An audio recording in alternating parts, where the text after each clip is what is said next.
Hello, I'm Brigantia Blackbird of the Blackbird Grimoire. Welcome to the daily forecast for Sunday, August 4th, 2024. A very good morning to everyone. It is the day of the god, the day of the sun, soonest day. It is also the 14th of Leo, the 28th of Holly, the 14th of Salmon, and the 10th of Hayanir, which translates to haymaking. Now, let's take a look at our new moon in Leo, because that's what we've got coming up on the docket today. So I have a few little blurbs for us to go over. First, this meme I found on Pinterest from Witch of the Forest. The sun is most powerful in Leo. It helps us look up onwards to light up a part of our authentic selves that has been hidden in the shadows. Reminds us to give up on our not to give up on our goals and dreams, make the most of our time, things of that sort. We have the planet Mars being very active right now, which, my goodness, it is active with a vengeance. And just with the new moon, it's about illuminating things that were dark and that we can let go of, and just kind of revitalizing ourselves in this very, I want to say, in a manner befitting kind of the warrior king of really getting something seen to and taken care of. And we have a couple of activities I want to draw your attention to. And these ideas come from Love by Luna, which you can also find on Pinterest. The first is perform a self-love ritual, which, it's Leo. And with so many things tearing us down, I think it's not so much that we need anything to encourage our vanity, because at the same time, I've noticed that people have an excess of vanity. They also have a shortcoming of actual self-respect and self-esteem. So we need things that actually genuinely restore ourselves without, flattering ourselves or making us buy into a false image of who we really are. Also, you might dance intuitively. No one has to watch. You can, find a spot, be on your own while you do that. Write a self-expression journal, especially if you are been feeling burdened down with current events or something that's going on in your life personally. Get that stuff out of your system, and sometimes writing it down is an outstanding way to do that. And it doesn't have to make sense. You don't have to go back and be able to have it legible afterwards. Just get it out. You might create a vision board. I really enjoy creating vision boards. I mean, for any kind of reason, because with a vision board, it establishes the mood, and the more you decide about what you want to put on it, what you want to leave out, it really crystallizes what your goals are and why you want them, and you've really had an opportunity to think things through. For those who are artistic amongst us, you can make Leo-inspired art.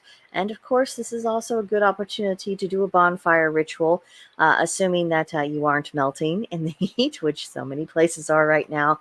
And of course, as long as, you aren't under a burn ban, because I know some areas have, they tend to suffer drought at this time of year. And of course, there are always wildfires that have to be contended with. So, of course, exercise discretion and good judgment, and don't create problems. Don't want that on a new moon anyway. So that's a bad tone. Now for our astrology. The sun is in Leo fixed fire, representing achievement. The moon is fourth quarter Leo fixed fire, which represents central ideas. And then at 6:13 a.m. Central Time, that's when we have that moment of the new moon. Although I imagine most of us will be waiting until this evening in order to do our rituals, because honestly, by 6:13 in the morning, the sun is starting to come up. It's lighted. I'm not really in tune with. Oh, sorry about the little glitch. As I was saying, once the sun starts rising, I'm no longer feeling in tune with lunar energy. Everything's shifting over to be more tuned to solar energy for obvious reasons. So, don't feel like even if you can't have your moment, your ritual at the exact moment of the exact height of that new moon, don't feel bad and don't feel lesser, and don't imagine that you can't just carry on with your ritual that evening. Nothing will get in the way of that. Then for Mercury, for Virgo, it's in Virgo rather, mutable Earth, which represents efficiency. And then it's here at 11:56 p.m. Central Time. It goes retrograde in Virgo. Again, mutable Earth sign, and that represents deep reflection. And that retrograde will be with us until August 28th. It's going to be so interesting. So fun. But we will manage. We will overcome. It will be okay. Venus is in Leo, fixed fire, which means to be ardent. And then at 9:23 p.m. Central Time, Venus will enter Virgo, a mutable earth sign, and that represents perfectionism. A sense of perfectionism is not really conducive to Venusian energy or anything that is ruled by that. So we'll talk about that a little bit more as time goes on. Mars is in Gemini, mutable air, which means to be pugnacious. Jupiter is in Gemini, mutable air, which represents questing. Saturn is retrograding in Pisces, mutable water, which means to redefine dreams. Uranus is in Taurus, fixed earth, representing renovation. Neptune is retrograding in Pisces, mutable water, which means spiritual awakening. Pluto is retrograding in Aquarius, fixed air, meaning to examine intentions. Now, let's look at our 5 retrogrades that we have going on, shall we? So for the Mercury retrograde, we know that always has to do with communication and travel and technology.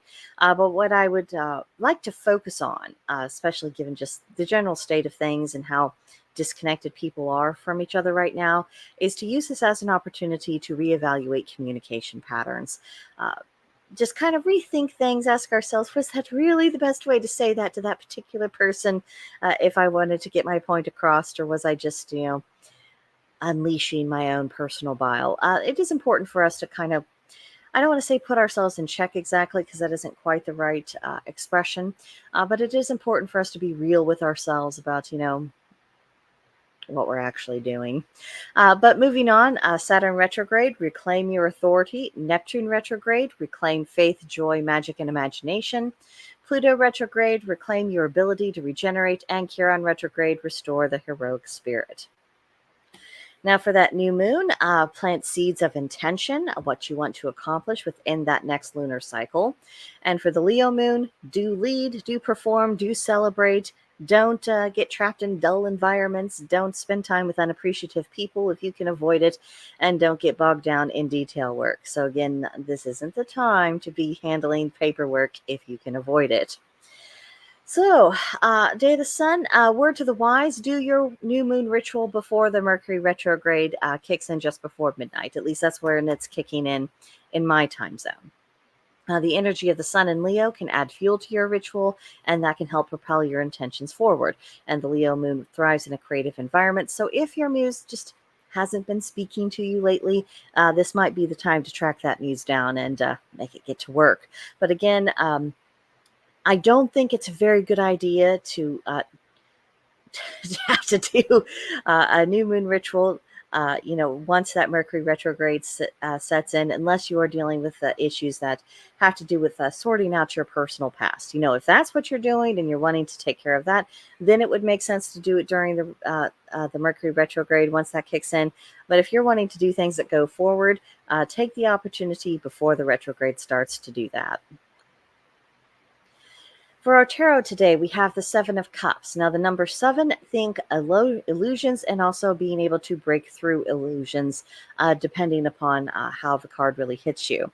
For the Suit of Cups, that is the emotional feminine, receptive energy, the water element in the heart. So for the 7 of Cups, its keywords are to be caught up in illusion, to have too many options, indulgence, disorganization, excess. There's just too much of everything, and you can't focus. Too many distractions, too many possibilities. And this brings up something that the mutable signs might be throwing tomatoes at me through the computer screen, but not all limitations are bad. And I realize just how blasphemous that may sound to some people's ears.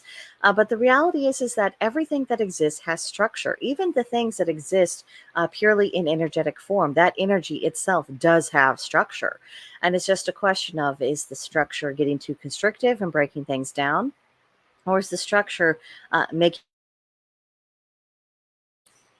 Oh, there goes the glitch again. Is the structure making room for the more lively, semi-chaotic life force to give that structure life?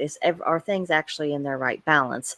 And with the 7 of Cups, what we're seeing is that the balance is, going too far into the side of chaos for chaos sakes. It's not invigorating anything. It's just scattering energy, and it's having random effects, and that is ultimately very destructive. So breaking through that, paying attention to what matters, dismissing what does not, and just remembering when it comes to where we get information from or when we're evaluating anything, if a source has a history of dishonesty, you just don't take what they have to say at face value. It is as simple as that. There's no need to examine it further or make excuses for it. Sometimes people who are prone to errors of truth, shall we say, sometimes they do occasionally say something that actually is factual and reflective of the truth. But you don't start on that premise with them. You find out on your own of whether or not that is the case. And, of course, if someone turns over a new leaf and they form a pattern of being more reliable, then, of course, you can reform some trust there. But if there's a long history of absolutely unrepentant lying, yeah, you don't need to be wasting your time with those people. Prioritize things on based upon what's producing the outcome you want. That's where you want to put your energy.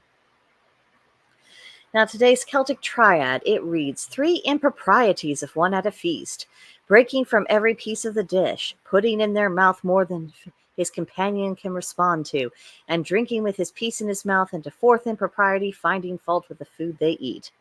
So breaking every piece of the dish, that's, touching everything. And no one wants someone to go around touching everything, even if, they're using a piece of flatware to do that. Don't touch anything with your hands or with your knife or fork or spoon that is not going to be going into your mouth. Don't be weird. And then the next bit is, actually taking reasonable bites and not chewing with your mouth open. Or if you want to take that more metaphorically, of not, hogging the conversation, throwing a bazillion things at someone that they're not going to be able to actually have an interaction with you about. That's another thing to be aware of. And then let's see, drinking with his piece in his mouth. I can only assume that would refer to to having whatever implement of flatware you were using in your mouth while you were trying to take a drink at the same time. That gave me the most hideous mental images. I sincerely hope no one does that, and if they do, they should stop immediately. It's icky.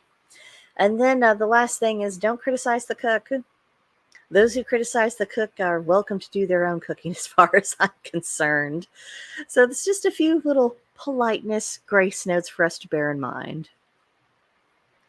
So today's magical correspondences are centered around this idea of comfort. The color for this is yellow, the plant is the marigold, the animal is the cow, and the crystal is yellow calcite. And comfort, like so many other things, is something that we can cultivate. I think we really sell ourselves short when we think that our emotions and how we respond to things are just completely outside of our control. That's not really true. Now, it's true that our emotions are an automatic reaction to our thoughts. Essentially, if anything, the thought is like the fact, and the emotion that responds to it is, that might be the truth, or it might be the perception. Things of that nature that kind of gives you a better idea of distinguishing between the two. However, we can sow the seeds for our own comfort. We can, for one thing, we can limit the things that distress us that we may not necessarily be able to do anything about. And of course, when there are serious matters that are affecting ourselves, what we need to really do is focus upon working towards solutions. And by working towards solutions, that in and of itself is going to be more comforting, because, we're not just taking it. Now, for today's practice, first thing is, how do you see the god or a solar deity? Because I know not everyone who watches this is Wiccan.